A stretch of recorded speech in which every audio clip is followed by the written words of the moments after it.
चाहे आप सबसे बड़े मीडिया हाउसेस देख लीजिए या सारे जो एंकर्स हैं, सारे रिपोर्टर्स देख लीजिए, इसमें एक ओबीसी नहीं है, एक दलित नहीं है, एक ट्राइबल नहीं है। नमस्कार, मैं शंभू कुमार सिंह और आप देख रहे हैं नेशनल दस्तक। मुझे याद नहीं आ रहा है ये किसने लिखा है, किन्होंने लिखा है, लेकिन उन्होंने लिखा था कि जब जाति के शिकार लोग जातिवाद के खिलाफ आवाज उठाते हैं तो उनको ही जातिवादी कहा जाता है, और जो जाति के नाम पर जिन्होंने शोषण किया है उस कम्युनिटी का आदमी जब कोई जाति पर सवाल उठाता है तो वो समाज सुधारक कहलाता है।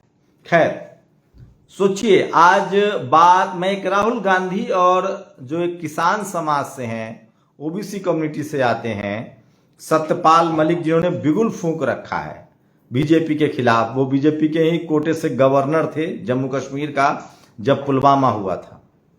उन्होंने कई गंभीर आरोप लगाया। अब वहां सवन मनोज सिन्हा जो हैं वो गवर्नर हैं। राहुल गांधी और उनके बीच बात होती है एससी एसटी ओबीसी को लेकर। राहुल गांधी कहते हैं कि इस देश के मीडिया, जुडिशियरी और तमाम जगहों पर ओबीसी के लोग नहीं है, शेड्यूल कास्ट नहीं है, शेड्यूल ट्राइब नहीं है, और उनकी बात कर ये जानकारी ही नहीं है उनके पास। तो सोचिए, अब राहुल गांधी महान हो जाएंगे उन तमाम सवर्ण लिबरल पत्रकारों की नजर में। और वही बात हम लोग करते हैं, वही बात जगदेव बाबू करते थे, वही बात डॉक्टर अंबेडकर कह रहे थे, फूले साहब कह रहे थे, साहू जी महाराज कह रहे थे। उसी छुआछूत, धार्मिक छुआछूत, भेदभाव, गैर बराबरी के खिलाफ फूले और पेरियार लड़ रहे थे।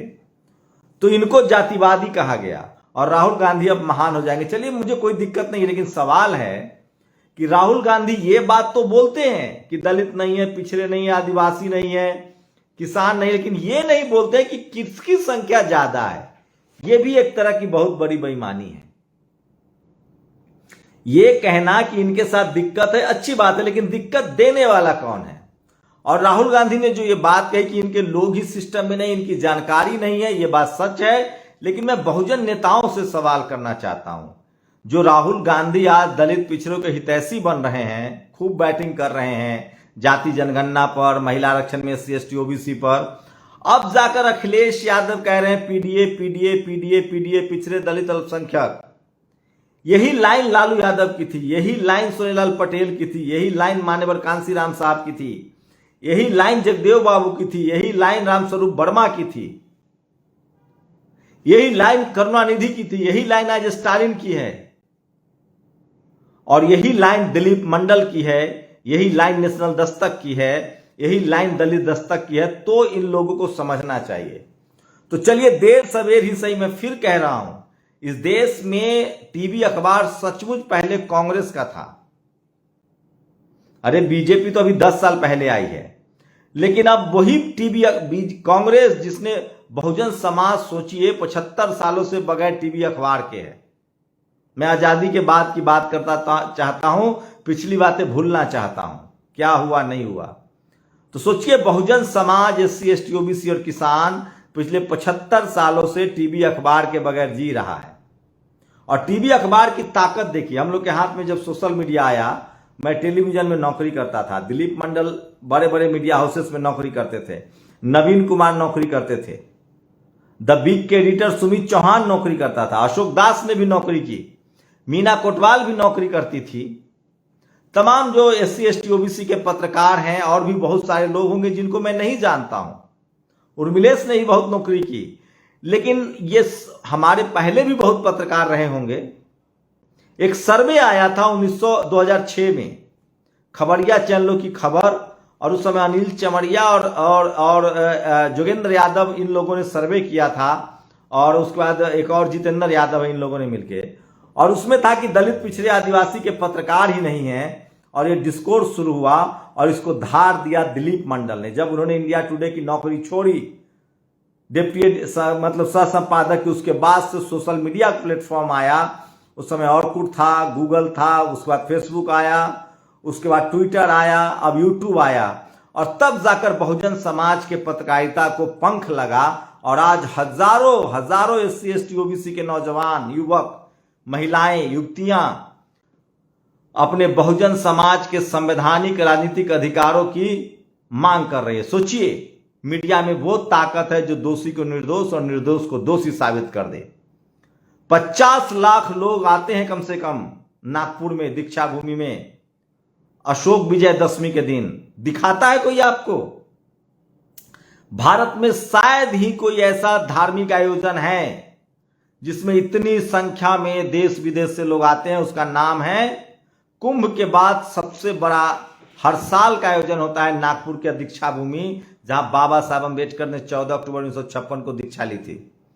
तो ये बाकी धार्मिक आयोजन दिखाते हैं, बहुजन समाज का नहीं दिखाएंगे। उसी तरह से इस देश के SC ST OBC नेताओं की ये रैली नहीं दिखाते हैं। उनके नेताओं को लालू यादव पिछड़ों का नेता है, मान्यवर साहब दलितों के नेता हैं, मायावती जी दलित नेता हैं, और सारे सवर्ण नेता को ये लोग राष्ट्रीय नेता घोषित कर देता है। और वही हम लोगों के साथ कर रहा है।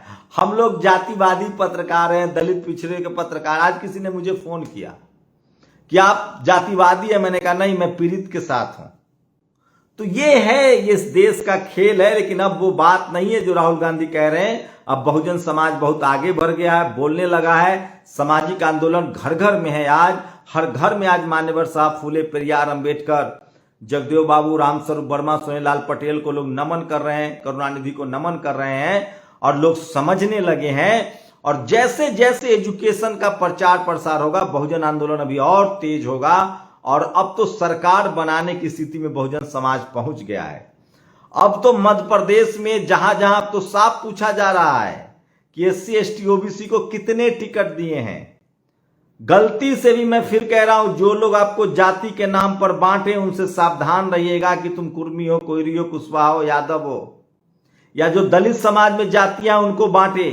बाबा साहब ने हमें जो मंत्र दिया है और बाबा साहब ने जो हमें संवैधानिक नाम दिया है, वही हमें सत्ता तक ले जाएगा, वही सम्मान दिलाएगा, और वही इस देश को और मजबूत करेगा। और वो हमारा नाम है schedule caste, schedule tribe, OBCs।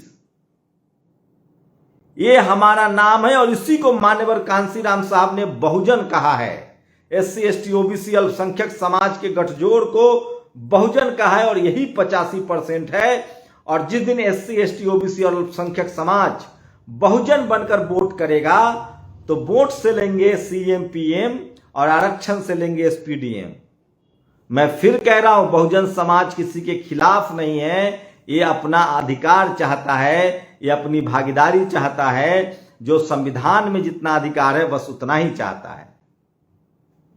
और हम लोग जो कह रहे हैं, बोल रहे हैं, जो लड़ रहे हैं, ये बदला नहीं है, ये प्रतिशोध नहीं है, ये सिर्फ प्रतिकार भी नहीं है। ये तो बस रिप्रेजेंटेशन की लड़ाई है। हम लोग आजादी से पहले की चीजें भूल चुके हैं। भूलने से ज्यादा अच्छा होता है। हम चाह रहे हैं कि भारत जब संविधान लागू हुआ, जब हम एक माला में आए, सोचिए भारत 3 ही बार एकजुट हुआ।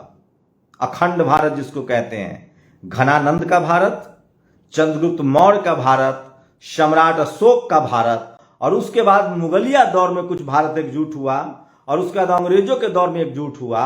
और अब संविधान जब लागू है, और ये जो भारत है, जो आज अखंड, जो एकदम सुरक्षित भारत है, इसमें जो संवैधानिक अधिकार है, हम लोग उसी की मांग कर रहे हैं।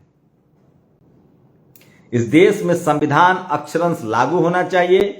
और इस देश में जो, सोचिए आप एक कैसा समाज बनाएंगे जिसमें 10% लोगों के पास सारी जमीनें हों, 10% के लोगों के पास सारे रुपए हों, 10% के लोग AC फर्स्ट ईयर में चढ़े, सेकेंड ईयर में चढ़े, थर्ड ईयर में चढ़े, 10% लोग हवाई जहाज में चढ़े, 10% के लोग के बच्चे यहाँ के स्कूल कॉलेज में भी पढ़े और विदेश भी जाकर पढ़े, और 90% लोग रोड बनाए, सड़क बनाए, बिल्डिंग बनाए, खेत जोते, और उनके आने वाले नस्लों के लिए भी आप मजदूर, सफाई कर्मचारी बने, सफाई वाला बने, ड्राइवर बने, रिक्शा चालक बने। अगर आपको नहीं भरोसा है तो आप जाइए जनरल बोगी में सर्वे कीजिए और स्लीपर में किस समाज के लोग हैं। एयरपोर्ट में जाइए, जहाज में जाके सर्वे कीजिए, ट्रेन में सर्वे कीजिए, शहरों में घर किन का है, जमीनें किन की है, बिजनेस किन का है। आपका है, मुझे कोई दिक्कत नहीं है। आपके पूर्वजों ने जो मार रखा है, बना रखा है, उस पर रहिए। कम से कम आजादी के बाद जो संविधान बना उसको तो मानिए, हमें तो मौका दीजिए। हम अपनी मेहनत से जाना चाहते हैं तो नहीं, इंटरव्यू में नंबर काट लेंगे, हम पर दबाव बनाएंगे। हम नौकरी में चले गए तो हमारे पीछे इंटेलिजेंस छोड़ देंगे, CBI छोड़ देंगे, ED छोड़ देंगे, इनकम टैक्स छोड़ देंगे। अरे इस देश के 90% लोग खीरा चोरी के झूठे आरोप में जेलों में सड़ रहे हैं। ये मैं नहीं, राष्ट्रपति महामहिम राष्ट्रपति द्रौपदी मुर्मू ने कहा। और उस समय वहां बैठे हुए थे chief justice of India. Bharat के चीफ जस्टिस ऑफ इंडिया ने कल अमेरिका में कहा है, अभी 2 दिन पहले, कि भारत में दलित पिछड़े आदिवासियों के लिए अधिकार देना बहुत मुश्किल है, जबकि संविधान बना हुआ है, कानून बना हुआ है उसके बाद भी। लेकिन यह भी कहा कि धीरे धीरे बाबा साहब के संविधान से जो ताना बाना बुना है उसका देश बनेगा। ये मैं नहीं कह रहा हूं, भारत के चीफ जस्टिस ऑफ इंडिया जो सवर्ण समाज से हैं। और मैं फिर कह रहा हूं, जितना डाइवर्सिटी होगी, जितना हर कम्युनिटी के लोग सिस्टम में होंगे, उतना ज्यादा देश मजबूत होगा, उतना चेक एंड बैलेंस होगा, उतना भ्रष्टाचार कम होगा। बीजेपी के जितने गैर सवर्ण मंत्री हैं, नेता हैं, आवाज उठाते हैं ना, किसान थे ना सत्यपाल मलिक, किसानों के लिए खड़ा हुए, अपने कम्युनिटी के लिए खड़ा हुए, आवाज दी, छोड़ा उन्होंने पद, और आज भी लड़ रहे हैं।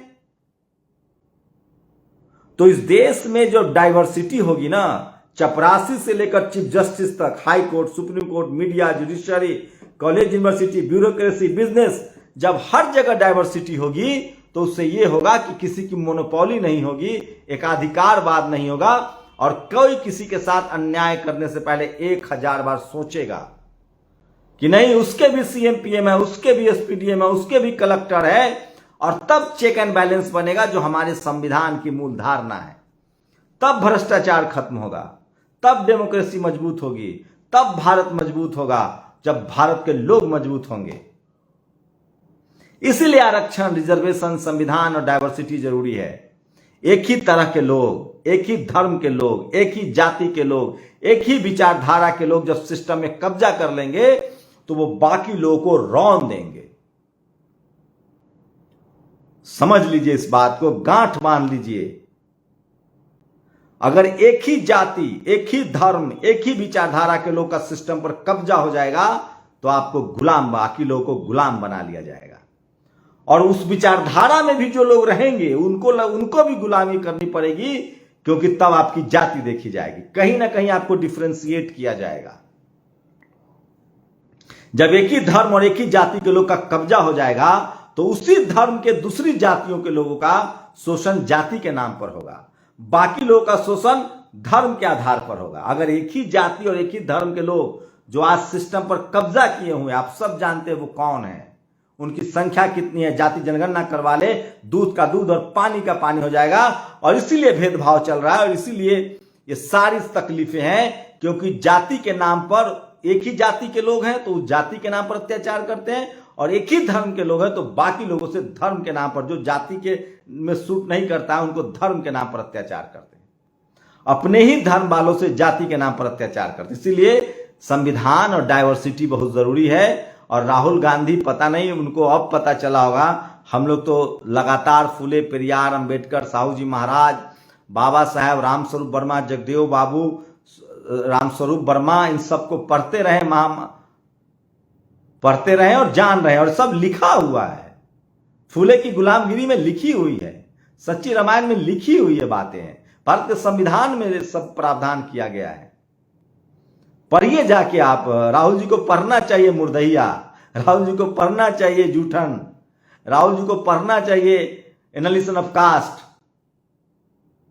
बहुजन। लेकिन एक बात से मैं सहमत हूं, जिस दिन इस देश के बहुजनों ने संवैधानिक तरीके से अपनी आवाज उठानी शुरू कर दी, आपका संवैधानिक अधिकार मिल जाएगा। एक बात गांठ बांध लीजिए, जो आवाज नहीं उठाता है वो अपने कंधे पर लाश ढोता है। आज सोचिए सोशल मीडिया की ताकत और मीडिया की ताकत।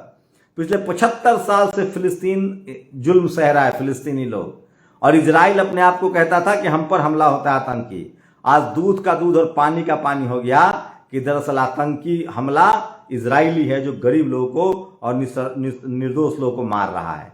ये सोशल मीडिया की वजह से हुआ, क्योंकि अब खबरें दब नहीं पाती है।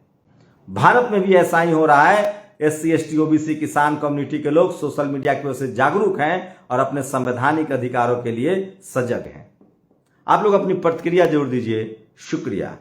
नेशनल दस्तक की आपसे गुजारिश है कि अगर इसको बचाना चाहते हैं तो नेशनल दस्तक को सब्सक्राइब करने के लिए रेड कलर के सब्सक्राइब बटन को दबाएं, फिर बेल आइकन की घंटी दबाएं, नेशनल दस्तक को बचाने के लिए बहुत जरूरी है कि हर खबर को शेयर करें, लाइक करें, कमेंट जरूर करें।